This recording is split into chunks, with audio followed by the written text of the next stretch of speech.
மயிலாடுதுறை மாவட்டம் சீர்காழி வட்டம் அருள்மிகு பெருந்தோட்டம் கோசலைத்தில் அமைந்திருக்கும் அருள்மிகு பூர்ண புஷ்கலாம்பிகா சமேத அரிகரபுத்திர சுவாமி ஐயனார் வீரனார் சப்தகன்னிகள் பங்குனி உத்தர பால்குட பெருவிழா வருடம் பங்குனி உத்தரத்தன்று வெறும் சீரும் சிறப்பாக நடைபெற்றுக் கொண்டிருக்கிறது.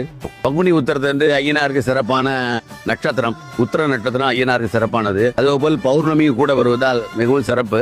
ஆகவே இந்த வருடம் 200 பால்குடத்திற்கு மேல் மகாமாரிவன் கோவிலில் இருந்து புறப்பட்டு ஸ்ரீ ஐயனார் கோவிலுக்கு வந்திருந்து சிறப்பான அபிஷேக அலங்கார தீபம் நடைபெற்று பக்தகோடிகள் அனைவரும் திரளாக பூர்ண புஷ்கலாம்பிகா சமேத அரிகரத்த சுவாமி கோயிலுக்கு வந்து ஐயனாரின் அருளை பெற்றுச் செல்லுமாறு கேட்டுக்கொள்கிறோம்.